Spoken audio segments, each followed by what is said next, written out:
बहुत बड़ा खुलासा हुआ है जो हुआ है। और आपको बताएं, डीजीपी यूपी से भी हमने पूछा कि कैसे इस मामले में कड़ा एक्शन लिया जा रहा है। सुनिए क्या जवाब दिया उन्होंने।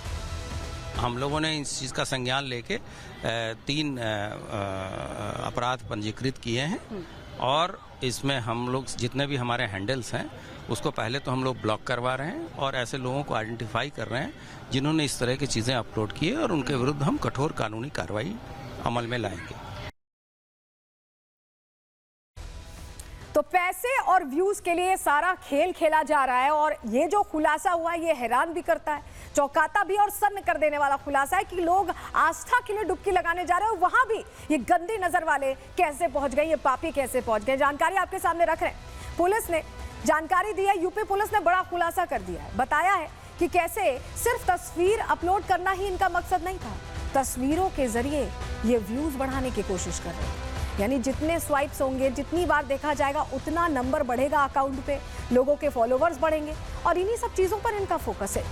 फॉलोवर्स बढ़ाने के लिए इस हद तक गिर जा रहे हैं कि अधर्मी बन गए हैं। तस्वीरों के जरिए व्यूज बढ़ाने की इनकी कोशिश है। तस्वीर बेचकर यहाँ पैसा भी बनाया जा रहा है।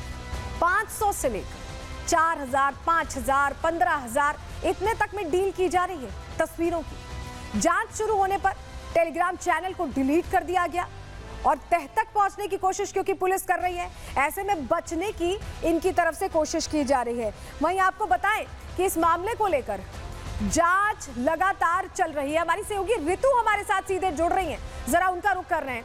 ऋतु, ये बहुत हैरान करने वाला खुलासा है क्योंकि यहाँ पर श्रद्धालु आस्था की डुबकी लगाने आ रहे हैं और ये बहुत हैरान करता है कि पापी यहाँ पाप धुलने आते हैं, पुण्य कमाने आते हैं। लोग सोचते हैं कि पुण्य मिलेगा, ये तो बहुत ही घटिया काम हो रहा है कि मतलब लोगों की प्राइवेसी के साथ भी छेड़छाड़ है, बिना जाने लोगों के वीडियोस वायरल कर दिए जा रहे हैं। बिल्कुल, आपने ठीक कहा है और ये शर्मनाक के साथ साथ एक आपराधिक साजिश भी है, एक अपराध भी है और इसी को लेकर के कार्रवाई भी की जा रही है।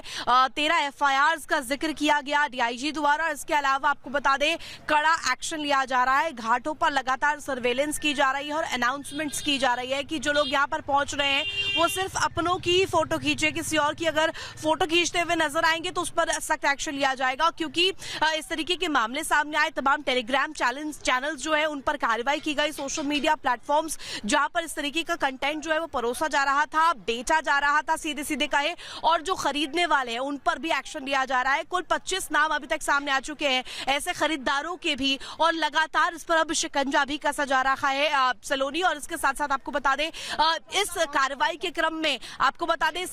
क्रम में लगातार जो लोग हैं वो भी अब कहीं ना कहीं नाराजगी जाहिर कर रहे हैं। जो लोग यहाँ पर पहुंच रहे हैं वो कह रहे हैं कि आस्था की डुबकी लगाने आए हैं, लेकिन ऐसे असामाजिक जो तत्व है, जो ऐसे लोग हैं जो यहाँ पर भी इस तरीके की घिनौनी करतूत कर रहे हैं, शर्मनाक करतूत कर रहे हैं, उन पर जो शिकंजा है वो निश्चित ही कसा जाना चाहिए। और इसी को लेकर के लगातार महिला सम्मान की ऐसे बोली लग रही है उस जगह पर जो महापर्व सनातनियों का मनाया जा रहा है, वहां पर ऐसे अधर्मी पहुंच रहे हैं। आप हमारे साथ बने रहिएगा, आपके पास हम वापस लौटेंगे। लेकिन आप देखिए कि जिस तरह से घटना सामने आई उसके बाद सरकार गंभीर है। सरकार इस मामले में एक्शन लेने की बात करिए, भरोसा दिला रही है महिलाओं को कि उनके सम्मान के साथ किसी तरह का खिलवाड़ बर्दाश्त नहीं किया जाएगा। सुनिए। आस्था के साथ इस प्रकार का उन लोगों ने एक बदनाम करने का प्रयास किया है और महिलाओं की तस्वीरें सोशल मीडिया पे चला रहे हैं, तो उनके ऊपर कार्रवाई कर रही है। हमने 13 FIR भी करी हैं जो मुझे जानकारी है।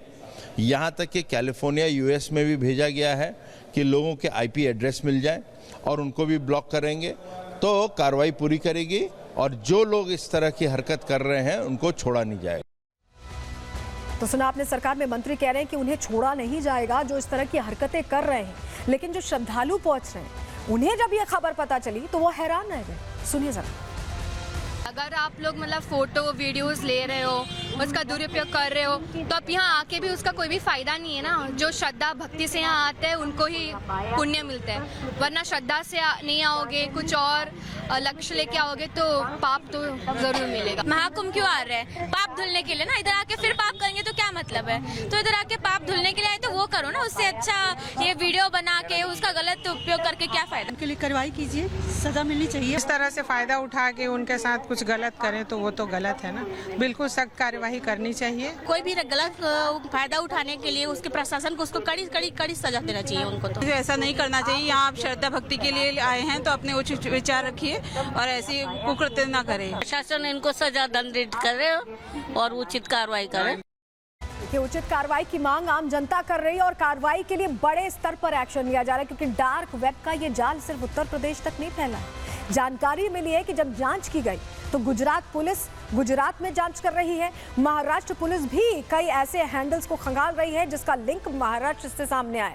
तो उत्तर प्रदेश, गुजरात और महाराष्ट्र तक जांच के तार फैले हुए हैं, क्योंकि ये साइबर क्रिमिनल्स है। ऐसे में ऐसा भी नहीं कहा जा सकता कि ये भारत में ही है, हो सकता है विदेशों में बैठे हो। ऐसे में इन पर कार्रवाई के लिए वो जो तमाम हैंडल्स हैं जिनके जरिए ये फोटोज प्रमोट की जा रही थी, वीडियोज प्रमोट की जा रही थी, पोस्ट की जा रही थी, उन्हें ब्लॉक करने का और तस्वीरों को मिटाने का काम यहाँ लगातार किया जा रहा है आईटी विभाग की तरफ से, पुलिस प्रशासन की तरफ से। लेकिन आपको बताते हैं कि गुजरात से जो सामने आया वो इसी तरह से था। और जब जांच की गई गुजरात में, बताया जा रहा है कि अस्पतालों में डिलीवरी के वीडियोस ऐसे ही बेचे जा रहे थे।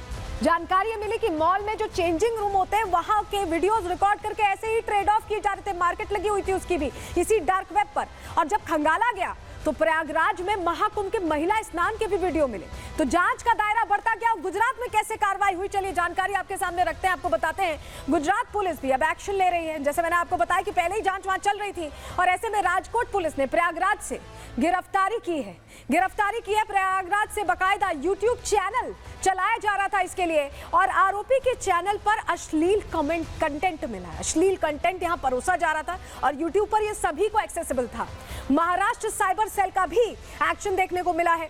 महाराष्ट्र से भी 2 गिरफ्तारियां अब तक की गई हैं और लातूर के प्रज्वल और सांगली से प्रज पाटिल अरेस्ट किए गए हैं। तीनों आरोपी डार्क नेट पर बताया जा रहा है कि तस्वीरें और वीडियोस बेचा करते थे, इसी का पूरा धंधा करते थे और इसी से पैसे बनाते थे। आप सोचिए, लोग इस कदर गिर चुके हैं, इस कदर घटिया हो चुके हैं कि महिलाएं जो कुंभ में स्नान करने जा रही हैं उनके वीडियोस चोरी चोरी रिकॉर्ड करके ये पैसों के लिए, ये व्यूज के लिए परोस रहे हैं, बेच रहे हैं। इनको समझ नहीं आ रहा कि किस तरह का अधर्म ये कर रहे हैं। रिपोर्ट आपको दिखा रहे हैं सीसीटीवी।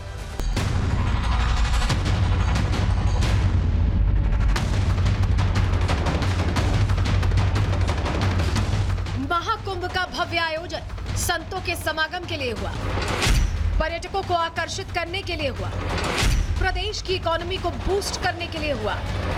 साथ ही सबसे बड़ा मकसद करोड़ों सनातनियों की आस्था का स्नान करने के लिए हुआ। लेकिन इस आस्था के महाकुंभ पर साइबर अपराधियों की नजर थी। इन अपराधियों के निशाने पर थी महिलाएं। कुंभ में स्नान के लिए पहुंची महिलाओं को भरोसा था कि आस्था के संगम में वो सुरक्षित हैं, लेकिन उन्हें क्या पता था कि कुछ व्यूज और चंद रुपयों के लिए उनकी आस्था को अश्लीलता में बदल दिया जाए।